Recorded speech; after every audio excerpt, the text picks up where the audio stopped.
Hi, senior high school teacher from AICS, Maykawahin, Bulacan. Okay, so we are going to talk about the curriculum, especially the difference about the Rbec curriculum and the K-12 curriculum. I think everyone has the word about that. I think everyone has to say about that. And of course, me as a teacher, I have my own words about that. And when it comes to that, education is everyone's concern.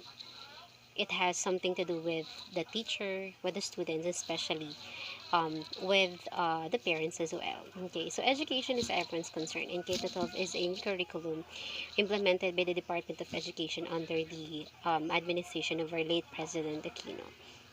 Since this new curriculum was implemented, how did it differ from the old Rbec curriculum, and why did they implemented this kind of curriculum? For me, effective and efficient education or learning doesn't just happen. It doesn't just happen over time or overnight.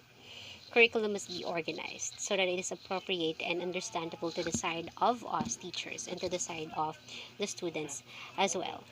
And I agree with all the developments since the curriculum should be dynamic and it should meet the changes and demands of the society and most especially the needs of the students.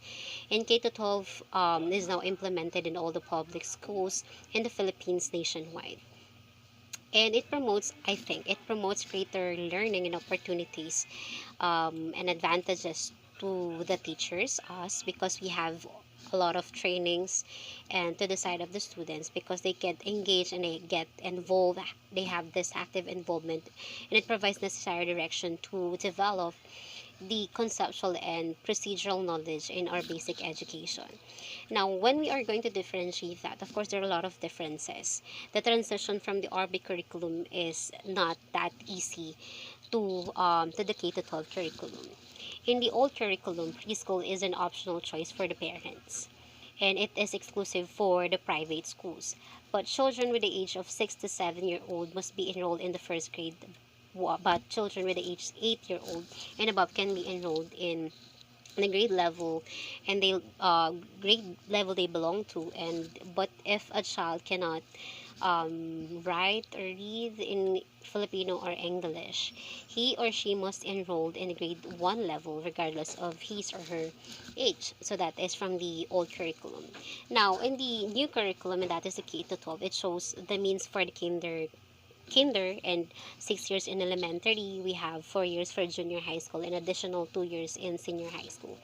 Unlike the old curriculum, children ages from 5 to 6 years old must be enrolled in kinder even in public schools.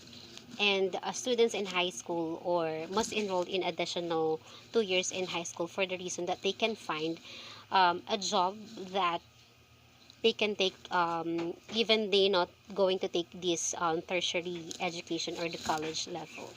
Now, when it comes to the K to 12, how did that affect the side of the student? I think that is one of the disadvantages or effect of the new curriculum. Graduates of the K to 12 program will be perceived with increased competency and have better global opportunities. The improved basic education curriculum is decongested and it is focused, so students will have more time learning from core academics areas, thus it ensuring better comprehension. And when it comes to the disadvantages of the K to 12 program, students have insufficient mastery of the basic competencies due to the congested curriculum. Imagining from the 12-year curriculum is being delivered in 10 years only.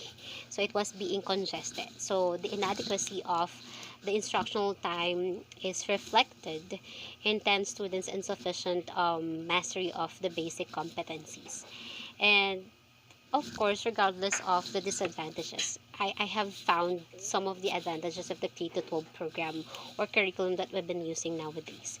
The K to 12 program promotes global competency by accelerating mutual recognition of the Filipino graduates and professional in other countries. The new curriculum allows students to choose between three tracks or the strands that we've been called, which are the academic, the technical, vocational, livelihood, and the sports and arts strand.